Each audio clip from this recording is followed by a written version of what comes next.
Jon Jones, #1 fighter in the world. Islam Makhachev, not. Alex Volkanovski, not. So those are your top three. And I don't know the order, quite frankly. I just know that Jones is #1. I believe that Islam's 3, and they even put Volk at #2. I heard about this because Ali Abdelaziz, the manager of Islam, had a problem with that. He's saying, hey, wait just a second. We've never lost. Talking about Islam, he says, Islam was ranked #1. That's true. Islam was ranked #1. I did see that. Then Ali says, and he never lost. Now he's moved to #3. Moreover, Jon Jones, who's barely fought, takes over #1, and in #2 becomes the guy, Volkanovski, who's got 1 loss, and it was to my guy. How do we switch these rankings? Now, it could depend where you look and where you click, and I have seen some where Volk comes in there at #3 and Islam's #2. What I'm sharing with you is I respect the guys that care because there's 10 of them. And the fact that they would fight over something so unconsequential, I don't tease. I admire that. I was a wrestler my whole life. I gave my life to wrestling. And if everything went perfect, if you could even get a spot on the team, if everything went absolutely perfect and you did have a chance to perform, you would perform in front of your parents and or girlfriend, your teammates' parents and or girlfriend, and they get a whole room of about 85 people together to watch you, and you would dedicate your life to impress those 85. And of those 85, the only one that cared about your match, your parents, girlfriend, if you had one, and she showed up. And as I look back now, like that is kind of a hard thing. I couldn't really imagine that, right? Having different experiences and having different levels of notoriety. But I can just tell you in that moment, boy, I felt I didn't care. I was well aware there's 85 people here. I'm well aware there's no cameras and no internet and no media is going to cover this.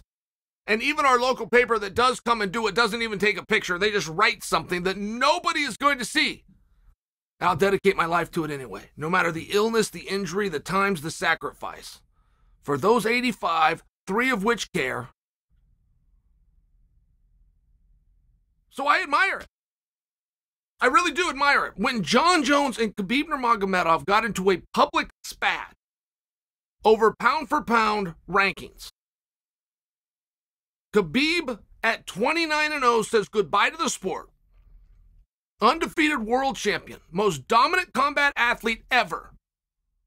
Proven, and you can include boxers, nobody has ever had more 10-8 rounds in their life than Khabib. The most dominant ever, and he says, I'd like to be ranked #1. The rankings are coming out on Tuesday. It's my last shot to get a ranking because I'm retired.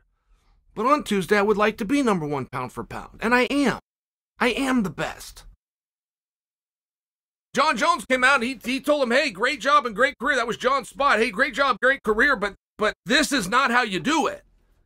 You don't get to cut an interview and ask. This isn't kindness. This isn't charity. I am the best in the world. You did a great job. And Jon, who wants to have a public perception of the world's nicest guy, like getting in Khabib's wheelhouse is not a way to do that. Jon did it anyway because it meant something to him. It was important to him. And I really respect it. I really appreciate that. I do to this day. And now the fact that Ali is bringing it up, I wouldn't have any idea. I wouldn't have any idea that Jon's ranked #1. Quite frankly, I would expect him to be. But the fact that Islam has never lost, right? Like, I mean, to tell the story the way that it happened is extremely important. And we have meaningful leaders in this business that tell you that Jon is undefeated. And that simply isn't true. It is simply not true. And if you're going to put Volkanovski underneath Islam, I would listen. There was a head-to-head competition, but you are talking about pound for pound, and Volk did give up the size. It's a very competitive match. A number of people think that Volk won. I mean, I would listen. I would listen to that somewhere. I noticed that Charles Oliveira, who has 8 losses by submission, is ranked #5 in the world on this same list. That would come to me as a bit of a surprise. Leon Edwards comes in ranked #4 in the world. And that is a little bit of a surprise. I mean, when you're talking about the pound-for-pound list, you have to understand somebody's ability to get a fight. Popularity weighs into the pound-for-pound list. It is not Jon Jones and Volkanovski and Islam and Leon and Charles Oliveira. It is not them because of only what you've seen in the octagon or their skills or their belts or their resumes or their stoppages. It's not any of those things you like to say. Popularity is part of that. If you didn't know who they were, they're not on that list. And when you didn't know who they were, they had the same skills as they have now, and they weren't on that list. So don't think that a popular guy raises and gets recognized. Islam Makhachev has not gotten any better in the last 4 years. He did pick up a world championship.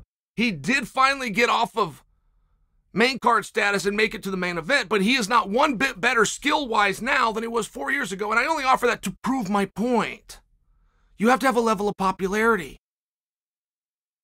And everybody knows this to be true, but we seem to want to deny it. Another thing that you have to have is the ability to get a fight. Alex Volkanovski found a way to get in there with Islam Makhachev. Everybody told him no. You guys didn't want to see it. The media didn't get behind him, and the opponent himself said, I'm not going to do it. Volk found a way. He found a way to make himself the alternate fighter. He found a way to get in the front row. He found a way to get Daniel Cormier to call him into the ring. He found a way to get a face-off. He found a way to make the match happen. I mean, not for nothing, there's a realness to that. It's a realness to the point that Jon Jones, a little bit of a topic change, but needs to stick this in Sergey Pavlich's ass right now. I will fight you. You know I will fight you, and I'm willing to fight you. I'm going to show up prepared to fight you in November at Madison Square Garden. So he's going to say, but I'm the backup fighter. Then Jones is going to say, then find a way. Find a way to become the guy. I will be there, and I've agreed to fight you. They're going to put Stipe in. If you want the fight, find a way. Here's the date.